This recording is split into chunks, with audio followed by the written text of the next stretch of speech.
안녕하십니까. 2024년 5월 21일 최병무 팩트 시작하겠습니다. 한덕수 국무총리가 오늘 국무회의에서 최상병 특검법에 관한 대통령의 제의 요구권, 이걸 의결을 했습니다. 아마 윤 대통령이 오후에 결재해서 국회로 다시 보낼 것으로 보이는데, 제의를 요구한 그 이유, 이런 겁니다.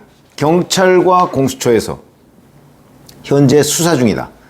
그렇기 때문에 특별검사제도의 보충성, 예외성 원칙에 어긋난다. 무슨 얘기냐면, 정상적인 수사기관에서 수사를 했을 때 미진한 부분이 있어서 의혹이 생기면 그때 특별검사를 도입하는 것이지 처음부터 특검을 도입하는 게 아니다. 이게 보충성, 예외성이라고 하는 겁니다. 그 다음에 야당 단독으로 강행한 이 특검법 또 특검 후보 이런 부분은 그 일반적인 특검의 원칙과 어긋난다.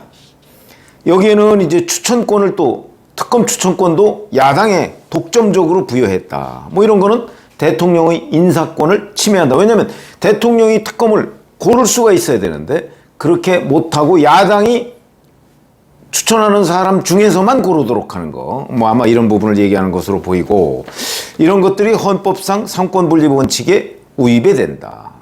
이렇게 지금 이유를 설명을 했습니다. 그 다음에 수사 대상을 고발한 야당이 수사기관, 대상, 범위 이걸 스스로 정하게 한 게 과연 재판의 공정성과 신뢰성을 보장하는 사법 시스템의 기본 원칙을 지킨 거냐, 그걸 무너뜨린 거다. 이렇게 얘기를 했습니다. 자, 이런 일이 있으니까 이제 민주당을 비롯한 야권에서는 대단히 반발하겠죠. 당연한 거죠. 박찬대 원내대표 오늘 원내대책회의에서 전쟁을 피하지 않겠다. 이렇게 얘기를 했고요. 윤석열 대통령이 스스로 정치적 무덤을 팠다. 이렇게 얘기를 하고, 잠시 뒤인 오후 2시에 기자회견을 열어서 이제 규탄을 하겠다. 이게 이제 재표결 분위기를 잡아가겠다. 이런 걸로 보입니다. 조국혁 신당 대표는 거부권 행사의 우연성을 논한다. 이런 긴급 토론회를 열어서요. 윤석열 대통령이 본인과 관련한 일에 거부권을 행사하는 것은 우연적이라고 주장을 하는데, 자, 이 최상병 관련 일이 윤석열 대통령 본인과 관련된 일인지 아닌지 그거 아직 판명난 거 없습니다. 윤석열 대통령은 이 부분과 관련해서 VIP 경로설 이거를 이제 박정원 수사단장인가 이 사람이 얘기를 했다는 건데, 경로했다고 해서 범죄가 되는 거 아닙니다. 경로죄 이런 거 있는 거 아니지 않습니까? 그래서 문제는 이제 이렇게 돼서 권력 남용, 직권 남용 이런 게 돼야 되는데, 그러려면 경로하고 나서 무슨 지시를 했다 이런 것들이 규명이 돼야 되는 거죠. 그래야 윤석열 대통령의 직권남용, 물론 직권남용이 설령 성립한다 할지라도 재임 중에 형사소추를 당하지 않기 때문에 의미가 없는 거긴 하지만, 어찌됐든 간에 직권남용이 되느냐 안 되느냐는 거는 윤석열 대통령이 경로한 후에, 경로를 했는지도 모르고 한 후에 어떠한 부당한 지시를 했을 경우에 발생하는 문제인데, 다 그걸 선입견을 가지고 지금 조국혁 신당 대표가 얘기를 하고 있는 거기 때문에 이거는 우연적이라는 말 자체가 성립하지 않는다. 자, 정부는 정부대로 이 특검법이 우연적이라고 얘기하고 있고, 야권은 야권대로, 야권 중에서도 특히 조국 대표가 이제 우연적이라고 얘기를 하고 있는데, 글쎄요, 이건 윤석열 대통령이 어느 정도나 관련돼 있는지 없는지 이 부분을 지금 현재 전혀 조사된 게, 수사된 게 없기 때문에 이걸 가지고 우연이라고 얘기하는 것 자체가 얼토당토하는 얘기다. 자, 이제 이렇게 여야 간의 공방을 벌였고요. 이렇게 해서 이제 윤석열 대통령이 아마 곧 이 부분에 대해서 결재를 하고 나서 국회로 재의 요구를 할 겁니다. 그러면 국회에서는 그걸 가지고 재표결을 해야죠. 지금 잡혀 있는 거는 28일입니다. 지금은 21대 국회죠.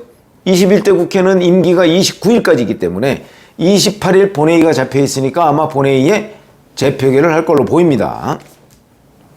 근데 현재의 의석수를 쭉 따져보면 국민의힘에서 17표 정도가 야권으로 넘어가야 3분의 2가 됩니다. 물론 안철수 의원 등 몇몇 찬성 입장을 밝히고 있지만 17명이 될 것 같지는 않습니다. 그리고 지금 추경호 원내대표가 표정검을 하고 있다고 하죠.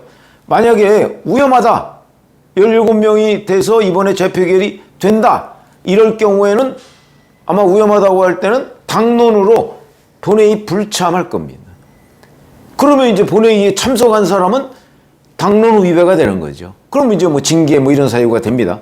근데 제가 보기에는 아마 뭐 김웅 의원 정도 하고 뭐 안철수 한, 글쎄요, 뭐 기껏해 한 몇 명? 5명 이내가 될 가능성이 대단히 높기 때문에 이거는 아마 그냥 넘어가도 별 문제가 없다. 그러면 이제 그 다음이 문제가 되는 거죠. 그 다음은, 자, 재표결이 확정 안 되면 이제 해서 부결이 된단 말이죠. 그러면 22대 국회, 5월 30일부터 시작하는 22대 국회에서 이제 재발의를 한다고 했거든요. 그럼 발의할 수 있습니다. 왜냐면 그 21대 국회가 끝났기 때문에 뭐 일사부재의 뭐 이런 거하고 아무 상관없습니다. 근데 이게 재발의 돼서 재발의를 하려면 원구성이 돼야 되는 거죠. 국회의장, 부의장, 뭐 상임위원회 구성, 뭐 이런 것들이 다 돼야 뭐 법안 발의를 할 수 있을 거 아니겠습니까? 처리도 물론이고요. 원구성 하는데 얼마나 걸릴까요? 뭐 지금 이제 새로 국회의장이 될 우원식 의원이 원구성을 6월 내로 마치겠다 이렇게 얘기를 했습니다. 마칠 수 있을까요? 왜? 지금 뭐 법사위원장, 운영위원장 이거 다 지금 야권이 가져가겠다는 건데 민주당이 그거 관행적으로 법사위원장은 관행적으로 야당이 가져갔었는데 지난 21대 초반에 여당이 그때는 좀 민주당이 여당이었으니까 아니다 그런 관행 우리 안 지키겠다 해서 여당이 가져간 적이 있습니다. 그럼 지금 와서 이제 다시 또 야당이 되니까 아 그건 야당이 가져가는 게 관행입니다. 말이 안 되죠. 그 다음에 운영위원장 이거는 집권당의 원내대표가 해왔습니다. 지금까지 이제 이것도 양보 못한다. 물론 뭐 협상용일 가능성은 있지만 협상용도 어느 정도 말이 되는 협상 카드를 제시해야 국민의힘이 협상을 해보자 이러지 이 정도가 되면 협상 테이블에 앉지도 못할 겁니다. 그래서 지금 현재 원구성이 대개 이제 뭐 한 달 이상 걸리고 뭐 2달도 걸리고 뭐 이러는데 아마 이번 원구성은 사상 최장기간 공전을 할 가능성이 있다. 이런 지금 전망도 나오고 있거든요. 그렇게 되면 그 기간 동안에 발의 못하죠. 최상병 특검법 발의 못합니다. 원구성이 돼야 하죠. 그리고 나서 원구성이 되면 되고 나서 발의를 하면 곧바로 정기국회가 되고요. 이렇게 되면 그때부터 뭐 패스트트랙 얘기 또 나올 겁니다. 이러면 도대체 금년 내로 최상병 특검법에 대한 표결이 이루어질 수 있을까? 거의 불가능해 보입니다. 그러면 이게 왜 제가 이런 말씀을 드리냐면 공수처에서 지금 수사하고 있죠. 오늘 김계환 해병사령관하고 박정원 수사단장 뭐 대질한다 뭐 이런 얘기도 있습니다. 자, 이 사람들 대질하면 이제 남은 조사는 아마 신범철 전 국방부 차관하고 이종섭 전 국방부 장관 정도? 그리고 이제 필요하면 뭐 대통령실의 뭐 비서관? 뭐 이 정도일 텐데 몇 명 안 남았습니다. 이거 앞으로만 한 달? 뭐 한두 달이면 끝날 것 같습니다. 그러면 국회에서 뭐 22대 국회 열어서 뭐 그 법안을 재발의하네 마네 하는 그 시점에 이미 공수처 수사는 끝나 있다. 그러면 이제 이 공수처 수사를 놓고 자 이게 잘 됐느냐 못 됐느냐. 윤석열 대통령은 취임 20년 기자회견에서 만약에 공수처 수사를 거치고 나서 의문이 많이 남는다고 한다면 본인이 먼저 특검을 요구하겠다 이렇게 얘기를 한 적이 있습니다. 만약에 국민적 의혹이 남는다 뭐 그런 건 이제 뭐 여론조사나 이런 거로 아마 나오지 않겠습니까? 그러면 그때부터는 윤석열 대통령도 아마 거부권 행사 안 할 거래요. 그렇기 때문에 제가 보건대는 의미가 없는 논쟁이 될 가능성이 대단히 높다. 22대 국회 원구성 자체가 굉장히 늦어질 거기 때문에 아마 22대 국회가 원구성이 돼서 본격적으로 활동하는 시점이 되면 공수처 수사는 끝나 있을 것이고 그에 대한 국민 여론도 그때 되면 판정이 될 거다. 그래서 만약에 국민적 의혹이 있다 그러면 윤석열 대통령도 거부권 행사를 안 할 것이다. 그럼 뭐 이제 무슨 의미가 있습니까? 이번에 거부권 행사를 한 것도 엄밀하게 따지면 거부권이 아니고 조건부 거부권입니다. 수사를 하고 있으니까 수사 끝나고 보자는 거죠. 조건부 거부권이죠.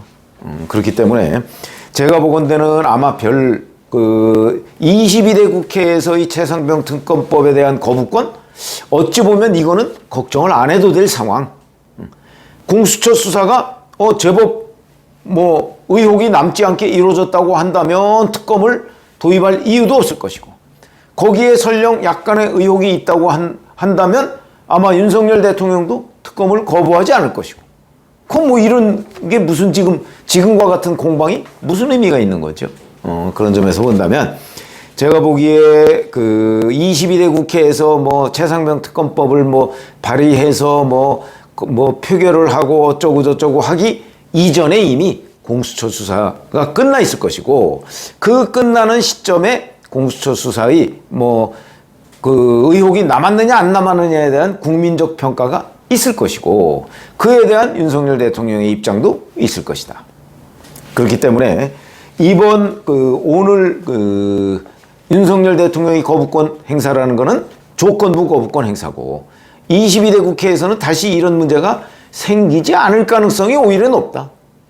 이렇게 판단이 돼서 이걸 가지고 지금 벌이고 있는 대통령실과 야권의 공방, 이게 한 서너 달 지나면, 그러니까 22대 국회가 본격적으로 활동하기 시작하는 시점이 되면 무의미해질 수도 있다는 거죠. 그런 점에서 앞으로 굴러가는 과정을 한번 지켜봐야 되는데, 월간조선 보도에 따르면 이게 이제 국가인권위원회가 이 문제를 외압 의혹 이런 거를 이제 그동안에 심의를 했었는데, 거기서는 외압이라고 인정할 만한 근거가 없다. 국방부의 특성상 이런 결론이 나왔다고 하네요. 그러니까 이것도 아마 공수처 수사에 상당히 참고가 될 만한 내용으로 보입니다. 그래서 공수처 수사가 어떤 식으로 진행되는지 이 부분을 먼저 보고 나면, 그리고 그 공수처 수사가 지금 거의 막바지 국면으로 갔기 때문에 이렇게 되면 이 22대 국회에서는 윤석열 대통령의 최상병 특검법에 대한 거부권 문제가 의미가 없어질 가능성도 대단히 높다. 그래서 제가 오늘 이후 앞으로 이 문제, 이 최상병 특검법의 운명이 어떻게 될 것인가 하는 것을 쭉 예상을 해드렸습니다. 고맙습니다.